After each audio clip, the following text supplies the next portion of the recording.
경남을 넘어 대한민국이 사랑하는 언론 경남도민일보가 만드는 본격 뉴스 비평 방송 뉴비자 지금 시작합니다. 저는 김현수입니다. 네, 안녕하세요. 이원재입니다.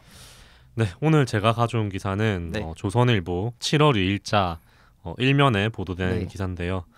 제목이 협력업체 120여 명 불법 점거의 세계 최대 독 마비 라는 기사입니다.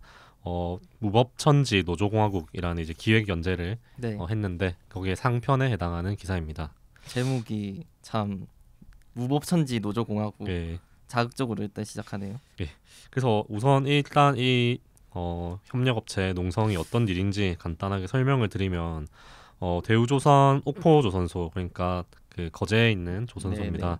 1도크에서 건조 중인 초대형 원유 운반선 화물창에서 조선하청 노동자 7명이 지난 6월 21일부터 농성을 하고 있습니다. 처우를 이제 개선해달라는 요구인데 네. 임금 30% 인상을 요구하고 있습니다.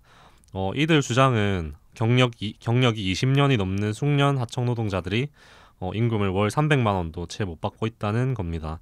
하청 노조 측은 임금을 원상 회복하는 거라고 이제 주장을 하고 있고요. 노조 측은 경력 20년 숙련 하청 노동자가 2016년 원청징수 영수증에 소득 4,900만 원이 찍혔는데 지난해에는 3,500만 원으로 오히려 줄었다고 밝혔습니다. 반면에 하청업체 측에서는 원청으로 받는 기성금이 한정적이기 때문에 임금을 올려줄 수 없다는 입장이고요. 원청인 대우조선은 조선이 업황이 좀 회복 중인 것은 맞지만 매출에 반영하려면 아직 시간이 좀 걸린다라는 입장입니다. 최소한 근데 이 정도 사실관계만 정리를 좀 해도 노조랑 뭐 사측이랑 입장차 이해는 도움이 될 것 같네요. 네, 근데 문제는 조선일보 이 기사는 기업의 입장을 기업의 입장만을 대변을 하고 있다는 건데요. 네. 이게 뭐 당위성 측면에서 뭐 기업이 옳다 아니면 네. 뭐 노동자가 옳다 뭐 이런 말 하려는 게 아니라 기본적인 기사 쓰기 원칙에서 좀 어긋나지 않나 하는 겁니다. 네. 그래서 기사에 등장하는 취재원을 정리해 보면 익명의 회사 관계자 1명, 그리고 장정우 경제인 총연합회 노사협력본부장, 이 2명의 목소리를 실었습니다. 반면에 농성 중인 노동자의 목소리는 전혀 담지 않았습니다. 이 균형이 안 맞네요. 안 맞아도 너무 그 사측이랑 경청 관계자는 어떤 말을 좀 했나요? 당연히 뭐 못마땅하다는 얘기를 했겠죠. 네. 회사 관계자는 파업 때문에 뭐 손실이 크다, 뭐 이 인도를 못하기 때문에 그 지연되는 손실 금액이 막대하다, 회사에 피해를 끼치고 있다 이 노동자들이 라는 입장을 얘기했고, 이 경총 관계자는 이 불법 파업이 공권력이 느슨하게 대응하다 보니 이런 과격한 농성이 계속되고 있다라는 이제 약간 볼멘 소리 같은 그런 얘기를 담았습니다. 반면에 그런 거는 이제 안 넣었다는 거잖아요. 지금 노동자가 임금 30%를 주장하는 이유라든가 아니면은 노동자가 이런 그 가로 세로 1m 철장 안에 뭐 스스로 가두고 뭐 이런 것도 하던데 그거 왜 그렇게 하는지에 대해서 전혀 안 썼다는 거고, 일단 그 아까 봤듯이 불황이 찾아올 때면 구조조정하고 이렇게 해고당하고 임금 깎이는 것도 다 하청 노동자들이 제일 먼저 하잖아요. 그런 거는. 그렇죠. 사실 실질적으로 배를 만드는 일을 하는 거는 하청 노동자들이 거의 도맡아 하고 있는데, 그래서 필수 인력이라고도 볼 수 있는데 파업 중인 이 하청 노동자들이 일하는 그 주요 공정이 도장과 발판이라고 합니다. 조선소에서도 제일 힘든 일에 속하는 일인데 필수적인 일인데도 정규직은 없고 100% 가까이가 하청 노동자로 고용되는 그런 현실. 또 2015년부터 2020년까지 조선업 불황기에 하청 노동자가 대량 해고된 그런 사실도, 또 그마저 남은 노동자들도 임금이 거의 30% 가까이 깎인 채 버텨온 그런 사실도 기사에는 다 빠져 있습니다. 네. 현장일 좀 도맡아 하는 사람들이 결국에는 하청 노동자라는 건데 이렇게 비정규직으로 하면서 뭐 해고도 당하고 이렇게 임금도 삭감당하는 이 구조 자체가 좀 문제인 것 같기도 하고요. 근데 최근에는 또 그런 기사도 눈에 띄더라고요. 조선 수주가 밀려 들어오는데 이제 일할 사람이 없다라는 기사. 이것도 이제 조선일보에서 불과 며칠 전에 나왔는데요. 보다 보니까 이제 이 방금 소개한 기사랑 같은 기자가 쓴 기사더라고요. 네, 한번 6월 소개를. 네, 네, 6월 27일자 보도인데요. 300명 작업장에 30명뿐 배 만들 사람 없어 일감 1,400억 포기라는 기사입니다. 네. 전남 영암 대불산단 르포 기사입니다. 그 아까 협력업체 네. 120여 명 불법 점거의 세계 최대 통마비 기사 쓴 그 기자님이 쓰신 기사인데 네, 네. 한쪽에서는 그 임금이 낮아서 뭐 네. 중노동이라서 네. 인력을 구하기 어렵다 이렇게 쓰고 한쪽에서는 임금을 올려달라는 처우 개선해달라는 노동자들을 좀 탓하는 네. 그런 기사를 쓰고 해서 좀 네, 참 아이러니하죠. 이게 네, 대북산단이 이제 국내 대형 조선소의 협력업체들이 몰려 들어오는 곳인데 일감을 처리할 인력이 부족해서 발만 동동 구르고 있다고 합니다.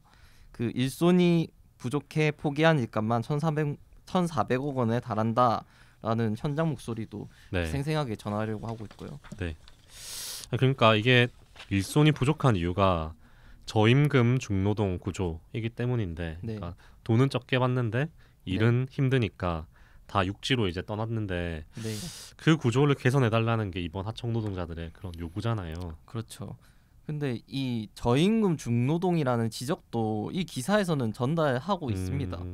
몰려오는 일감을 소화해야 할 현장의 조선업체들은 인력난에 무너져 내리고 있다라면서 이제 3D 기피와 긴 불황 탓에 건설 등 다른 분야로 이직한 근로자들이 조선 현장에 돌아오지 않고 있기 때문이다. 한국 조선해양플랜트 협회에 따르면 협력업체를 포함한 국내 조선소 인력은 2014년 말 20만 3,441명에서 지난해 말 9만 2,687명으로 감소했다라고 전하고 있습니다. 네, 그래서 인력이 급격하게 줄었는데, 그렇죠. 네, 다른데 육지에서 네. 일하면 훨씬 조금 일도 비교적 수월하고 네. 임금은 조금 더 받는데 네. 굳이 이제 조선소에 남을 이유가 없다라는 게 이제 노동자들의 그렇죠. 얘기잖아요. 떠난 노동자들의 얘긴데, 네. 그리고 저도 이 좀 이런 이제 조선일보의 논조를 보면 느껴지는 게 저임금 중노동도 문제지만 네.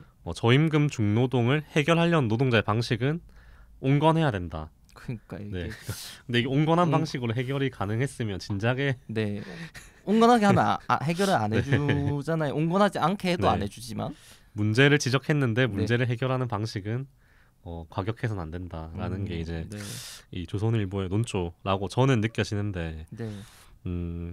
좀 이 못마땅한 게 저는 대우조선 사측에서 농성 때문에 뭐 손실이 막대하다고 얘기를 하고 네. 언론에서는 이제 이거를 제목으로 크게 실는데 이게 좀 비평의 영역에 들어갈지는 모르겠는데 대우조선이 워낙 우리 신문에도 이제 거제 지역 일이라서 많이 네. 나오지만 부실 경영 때문에 계속 계속 어려운 시기를 보냈고 공적 자금이 들어간 게 찾아보니까 10조 최소 10조 원이라고 하더라고요. 많이 들어갔네요. 네, 그래서 늘 하청 노동자들에게만 희생을 강요하는데 지금 이렇게 조선업이 업황이 돌아온다고 하는데 네. 이 하청 노동자들에게 제대로 된 처우를 해주지 않는다는 건 좀 문제가 있다고 생각하고 언론에서도 좀 이런 거를 사측이나 아니면 산업은행의 책임을 좀 물어야 되는 거 아닌가라는 생각이 들고요. 사실 저는 네. 이런 논조의 기사를 봤을 때 사실 대우조선이 그동안 네. 저지른 잘못이 워낙 많은데